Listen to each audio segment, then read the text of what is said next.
Siamo qui stasera per presentare una raccolta di poesie di Claudio Alciator. Buonasera, qui alla mia sinistra. Per chi non lo sapesse sono il nostro autore.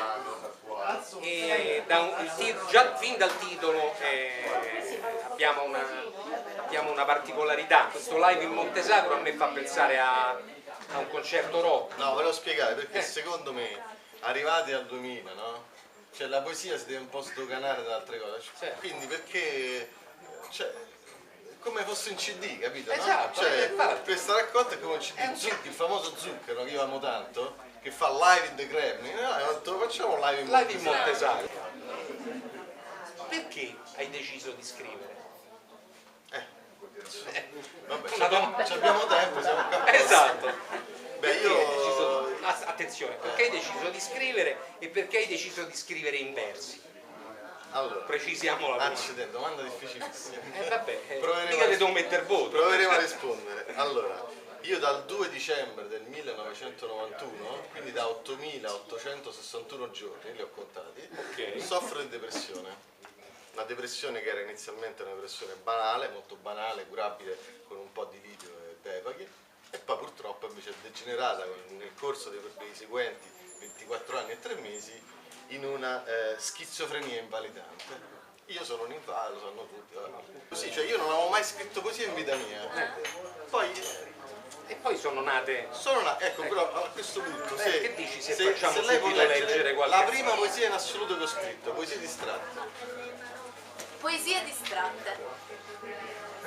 Poesie distratte che fanno pensare ad autocarri spericolati in gallerie sprovviste di fari. Poesie distratte, di strade rettilinee prive di guardrail e di grandi circuiti automobilistici.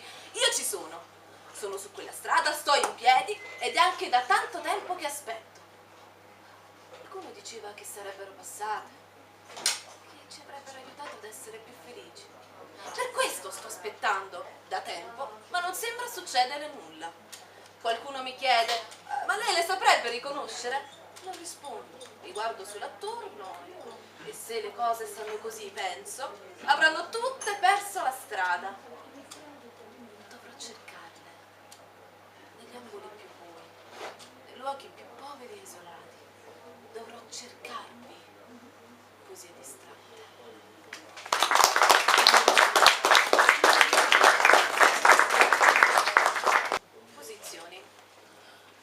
Abbrancato al filo di una ragnatela, vedo il vuoto sotto di me. E mentre scivolo lento e inesorabile verso quel punto di meno infinito, penso. Steso sul letto di molle urticanti, scruto il soffitto e sollievi di voli di inaspettata leggerezza sogno. Solamente non riesco ancora a convincermi che la vita possa essere un cammino.